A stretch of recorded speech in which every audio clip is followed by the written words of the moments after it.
मित्रों, आपके अपने चैनल लाइफ फीचर में आपका स्वागत है। मैं एस्ट्रोलॉजर प्रतीक कुमार आनंद आपका एक बार पुनः अभिनंदन करता हूं। मित्रों, आज बात करेंगे सरकारी योजनाओं के द्वारा मिलने वाले अस्थायी रूप से मकानों की, फ्लैटों की। सरकार के द्वारा गरीबों के लिए जो योजनाएं निकाली जाती हैं उसमें काफी लोगों को सरकारी आवास की प्राप्ति हो जाती है, लेकिन कुछ लोग ऐसे भी होते हैं जो सरकारी मकानों के फॉर्म भरते रहते हैं, सरकारी दफ्तरों के चक्कर काटते रहते हैं, लेकिन फिर भी उन्हें ना तो सरकारी योजना को लाभ मिलता है और न ही सरकारी मकान या फ्लैट ही मिलता है, क्योंकि उनकी किस्मत में सरकारी आवास में रहना नहीं लिखा होता है। और जिनकी किस्मत में सरकारी आवास या सरकारी योजनाओं का लाभ मिलना होता है वो थोड़ा सा प्रयास करने पर ही मिल जाता है। क्या आप भी काफी समय से सरकारी आवास प्राप्त करना चाहते हैं? तो क्या आपकी किस्मत में है सरकारी आवास मिलना? चलिए आज इसी विषय पर चर्चा कर ली जाए। मित्रों, वीडियो बहुत महत्वपूर्ण है। आप ध्यान से पूरा वीडियो देखेंगे तो तभी सारी बात आपको समझ आएगी और मेरा ये विश्वास है आप इस वीडियो को पूरा जरूर देखेंगे।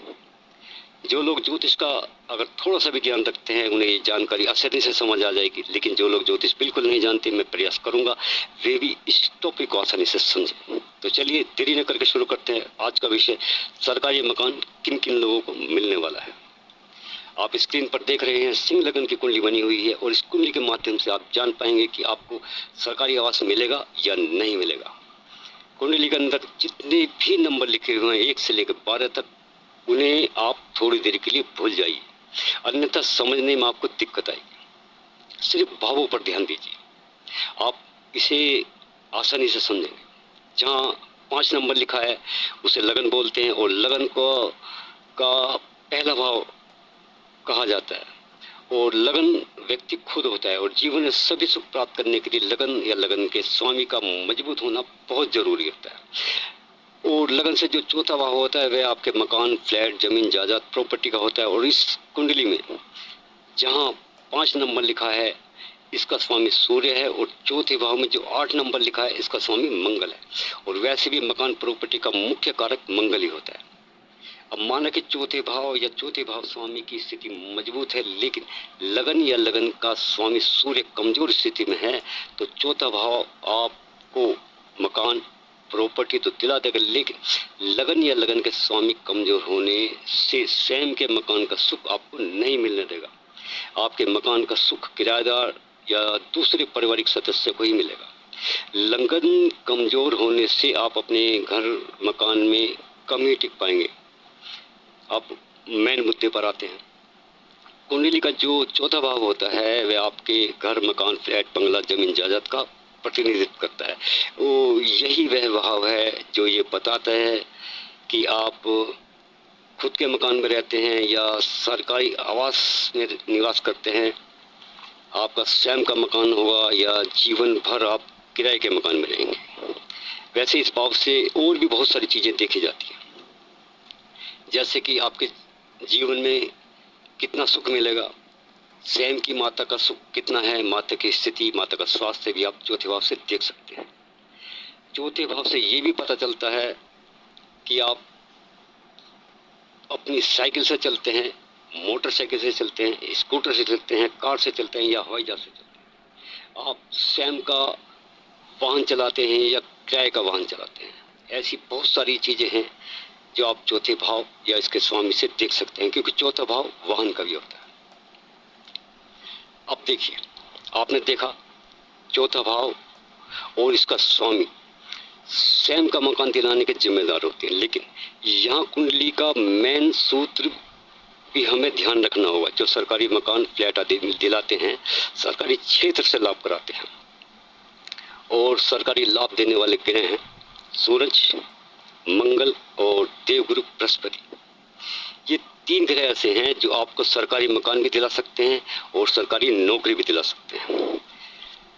इन तीनों ग्रह सूरज, मंगल, बृहस्पति का संबंध या दृष्टि 10वें भाव या 10वें भाव स्वामी से होगी तो सरकारी नौकरी दिला देंगे, आपको सरकारी अधिकारी बना देंगे अगर शुभ स्थिति में है तो। और सूरज, मंगल, बृहस्पति का संबंध या दृष्टि चौथे भाव पर या चौथे भाव स्वामी पर है तो सरकारी मकान, फ्लैट आदि दिला देंगे। अब मकान छोटा होगा या बड़ा होगा, यह सब ग्रह स्थिति पर निर्भर करता है। कुंडली में जहाँ 3 नंबर लिखा है यह 11वें भाव में होता है, जिसे लाभ भाव भी कहा जाता है। और 11वां भाव इस स्थिति में बहुत महत्वपूर्ण भूमिका निभाता है, जब चौथे भाव का संबंध 11वें भाव में होता है। अच्छी स्थिति में तब सरकारी योजनाओं के द्वारा अस्थायी निवास की प्राप्ति हो जाती है। अब आप देखें, कुंडली में मैंने एक ग्रह को कई जगह बिठा रखा है, जिससे आपको इस टॉपिक को समझने में आसानी हो। तो सबसे पहले ध्यान दें, लगन भाव, चौथा भाव, सातवां भाव, 10वां भाव, इन चारों भावों को केंद्र का भाव बोलते हैं। और लगन भाव, पांचवा भाव और नवा भाव, इसे त्रिकोण का भाव कहा जाता है। जब केंद्र त्रिकोण के भाव के स्वामी केंद्र त्रिकोण के किसी भी भाव में बैठ जाएं, शुभ स्थिति में हो या मित्र के घर में हो, तब ग्रहों के आपसी कनेक्शन से राजयोग बनता है। अर्थात केंद्र त्रिकोण स्वामियों की एक दूसरे के घर में बैठना या दृष्टि संबंध होना एक राजयोग का निर्माण करता है। और ग्रहों के द्वारा एक से अधिक भी राजयोग कुंडली में बन सकते हैं। इसके साथ आपको ग्रहों की दृष्टियों का भी ज्ञान होना जरूरी है, तभी आप समझेंगे कौन सा ग्रह किस दृष्टि से किस ग्रह को देख रहा है। अब देखिए, सूर्य को केवल एक दृष्टि प्राप्त है, वह जहां बैठेंगे अपनी 7वीं दृष्टि से देखेंगे। लगन में बैठेंगे तो 7वीं दृष्टि विवाह स्थान पर पड़ेगी। बुध को भी एक ही दृष्टि प्राप्त है, वो है 7वीं, जहां भी बैठेंगे अपने 7वें भाव को देखेंगे। मंगल को 3 दृष्टि प्राप्त है, जहां भी बैठेंगे वहां से 4थी, 7वीं और 8वीं दृष्टि से देखेंगे। बृहस्पति को 3 दृष्टि प्राप्त है, जहां भी बैठेंगे वहां से 5वीं दृष्टि, 7वीं दृष्टि और 9वीं दृष्टि से देख लेंगे।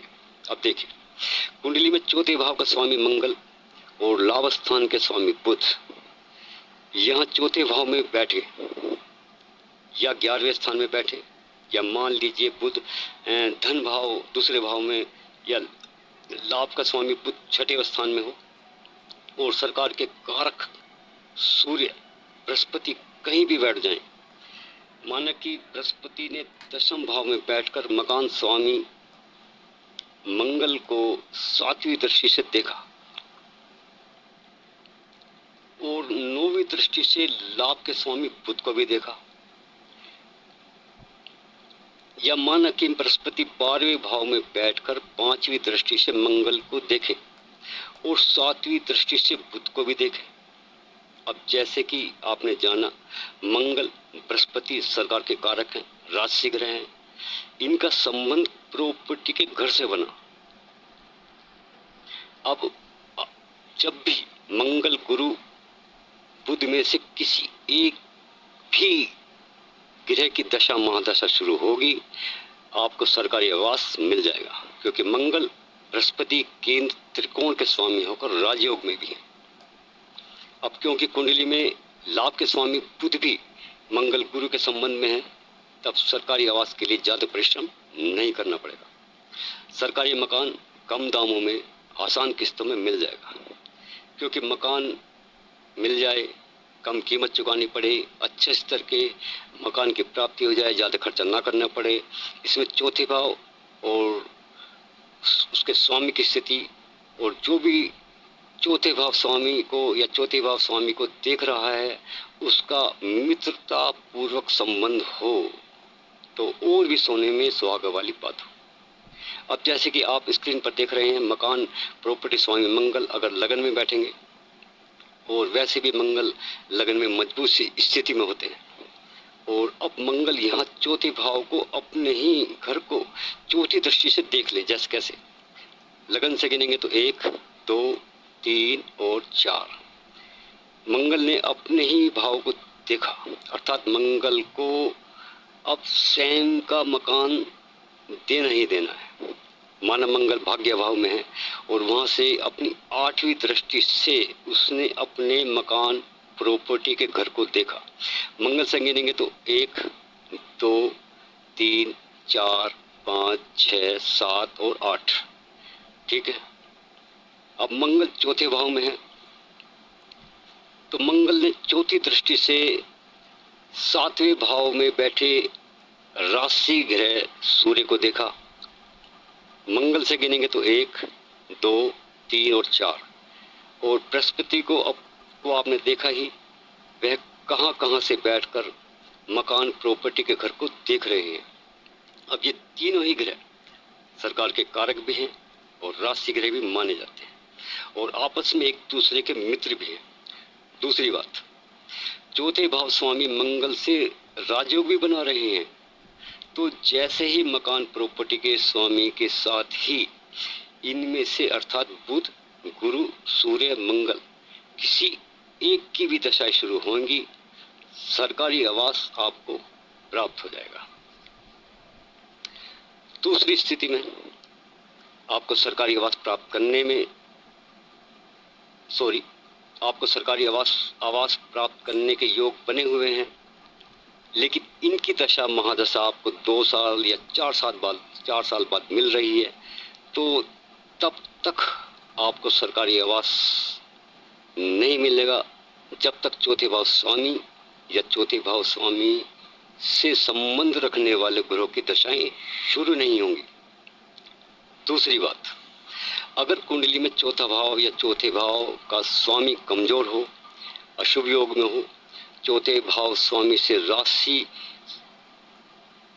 और सरकार के कारक ग्रह सूरज, मंगल या बृहस्पति का किसी भी प्रकार का संबंध या दृष्टि संबंध न हो, तो फिर आपको सरकारी आवास नहीं मिलेगा।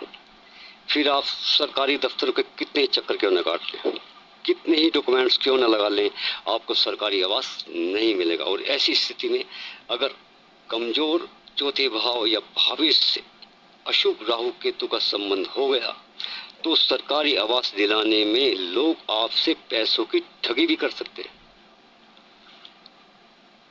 आपका स्वयं का मकान होगा या नहीं, प्राइवेट मकान होगा या सरकारी आवास, या जीवन भर आप किराए के मकान में आप रहेंगे।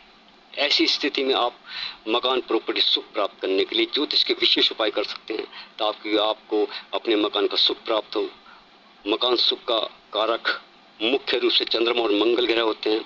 मकान सुख के लिए और चंद्रमा के लिए भगवान शिव और श्री हनुमान जी के शरण में आपको जाना होगा। उनके पूजा आराधना से चंद्रमा और मंगल को मजबूत स्थिति में लाना होगा, ताकि चंद्रमा और मंगल मजबूत हों, तो आप इनके सहयोग से अपना जो है मकान का सुख आप प्राप्त कर सकते हैं।